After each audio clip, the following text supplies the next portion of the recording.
Good evening. So, naman tayo. So, teacher sa umaga, farmer sa gabi. Okay lang. So, ngayong gabi po gagawa ko ng probiotics. So, pwede rin itong gawin. So, eto po, ang ingredients natin ay malunggay. So, ayan po na-prepare ko na. So, ginabitan ko siya ng food processor. Then, syempre, Yakult. Yan, hindi po sponsored. Then, apple cider, molasses, at bigas. Then, asukal din po maglalagay. Yun. So, unahin po natin yung bigas kasi kailangan natin yung bukas bigas. Yung ano po. By the way, kalahating kilo lang po ito kasi wala na kaming bigas. Wala bigas ngayon.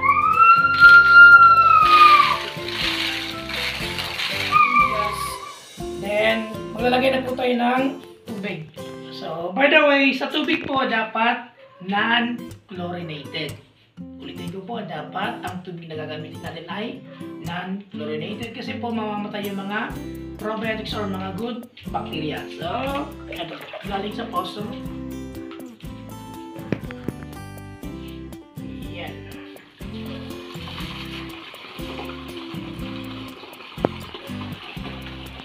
So, konti lang muna po yung ilalagay natin. Kasi po, imimigas-migas natin ito. Migas-migas mo na yan isa. So, ayan po, next na yung anak ko. Say hi. You say hi po. Hi po. You say hi. Say hi na lang. No, it's so what? No. So, ayan po yung aking anak. Hindi po natutulog. By the way, ano na? Alas 11 na ata. Gising pa po kami dito kasi maingay si Papi. Ayan po yung aking anak. Kinuha na yung Yakult. Mukhang wala na akong gagamitin. So ayan po. So, gisan na namin kasi. So ayan po. Lactic acid kasi yung kailangan natin makuha. Ayan. Then, so na po yung Yakult. 3 Yakult po dito. Magulo lang. Okay. Ha? No! Nashake na yan. Namikos-mikos na yan, di ba? Yan. Uy! Ayan po. Tinutulungan na ng anak ko. And then, 3 Yakult.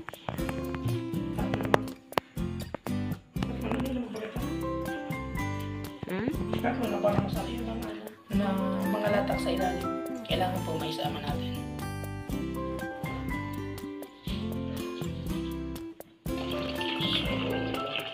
Pagkalagay po ng Yakult, imimikas-mikas ulit natin para po maano siya maano. And pwede rin po itong gawin po dito sa sa kalapate, sa manok, sa baboy. Lahat po ng livestock pwedeng bigyan ng probiotics. So ayan, i-mix na po natin. Then, so nilalagay natin ay apple cider. So, 2 tablespoon lang po. Dalawang puno lang sa isang ko dyan.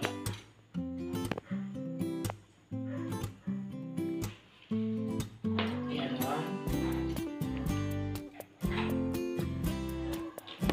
Okay, tapon na.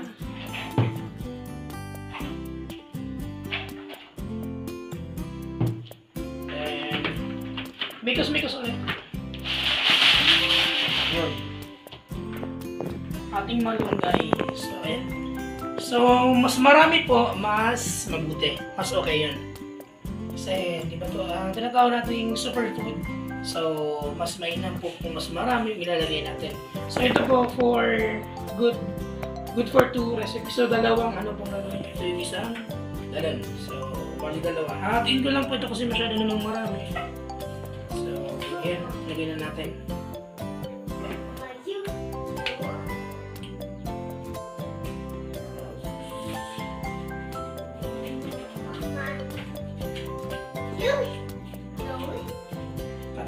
Ito na yung malunggay. So, natin ulit. Mikos-mikos na natin. Then, ayan po. Magulo na yung aking anak kasi naantok na. Start na. Yun, maglagay na po tayo ng asukal. So, lagay po na siya ng marami. Ano lang, 2 kutsara lang po. Yun. Ayan. Pakita mo yung ano. Ano po. Then, susunod na po natin itong ating molasses. Ayun, kutsara. Molasses, so 400 ml or grams. So, ilagay po natin dito. Kasi ano to, 2:1. So, lalagay ko. Then, ito pong ginawa. Ito. Disposable cup. Ginawa ng asawa ko. Kasi nahirapan ako kaninang maglagay ng malunggay na shake. So, ayun, tinulungan ako. So, mabuti na lang talaga. Binibigyan tayo ng mga tamang tao. Kinikilig. Kinikilig yung asawa ko. Siya rin yung nagbibigyan. Salamat. Dapat talaga lagi may bouquet para tinutulungan ka ng asawa mo. Uy! So, ayun. Then, dadagdagan ko po ito ng another para dun sa asuka ay sa ano natin para sa bigas.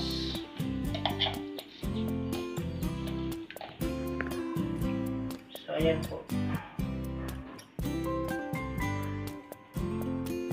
Then, magdadagdag tayo ulit ng 500 grams. So, para naman po sa ratio ng ating linagay na bigas.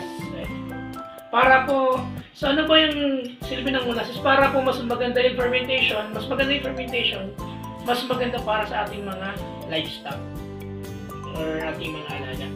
So, ayan.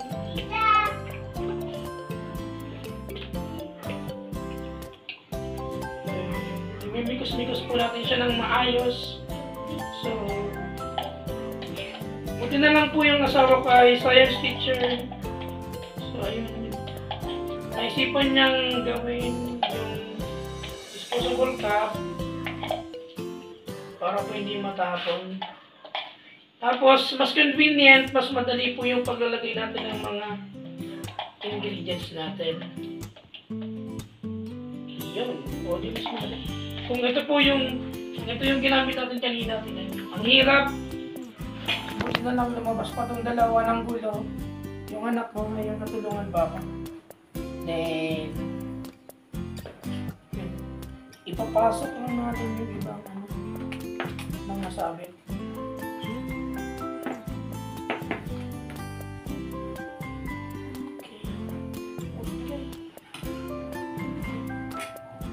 Okay na. Tingnan po natin yung bibig natin, yung container. Para po hindi siya maamoy ng mga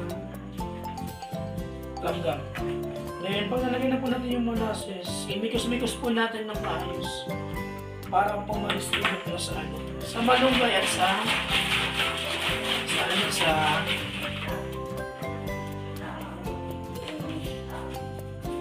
malunggay at dun sa bigas natin ilinagay.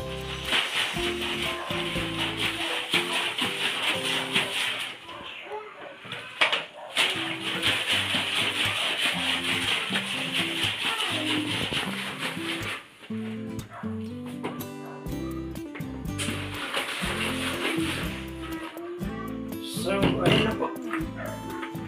Ayan. And, lalagyan po natin ito ng tubig hanggang dito. Hindi po natin pupunin para sa pag-mix po natin.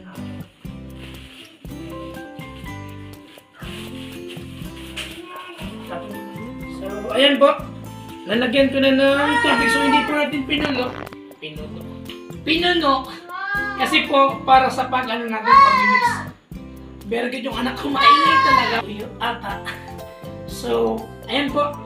Bakit po hindi natin siya pinupuno? Kasi po, imimix natin siya. Dapat po, aalugin natin siya once a day. Tapos, i-ferment po natin siya for 1 week. After 1 week, pwede na po siyang gamitin. Then, punasan lang po natin yung bunganga ng ating container. Tapos po, hindi po natin ihigpitan yung hindi natin ito po yung pinaka-importante. Pag pong ihigpitan yung pagsara ng ating probiotics. Dapat po may nakakapasok pa rin oxygen para po hindi mamatay yung mga po dito, mga probiotics na galing dun sa ating Yakult. So, ayan. So, ayan po, hindi mo lang pong ihigpitan. Masyado. Then, final po, dapat po ilalagay siya sa lugar na malamig or hindi na sisikatan ng araw. Tapos, so ayan. Ayan po, nanggugulo na yung aking anak. Ayan, mabait yung anak. Nanggugulo na po sa amin. So, ayan yung sabi ko, pag-iigpitan yung takip niya, then ilalagay po sa lugar na malamig at hindi nasisikat, hindi direkta nasisikatan ng araw para po hindi mamatay yung mga live bacteria or mga good bacteria na nandito. So, ako po ilalagay ko ito sa ilalim ng namin sa sink po, dito sa may sink namin sa ilalim. So, kasi may cortina siya, then malamig, tapos hindi direkta nasisikatan ng araw, so din po ito ilalagay for 1 week. Then, pag nakalipas na yung 1 week, pwede na pong gamitin sa ating mga livestock. Okay, so thank you for watching. Salamat po sa mga sumusuporta. Thank you sa mga followers ko. Thank you.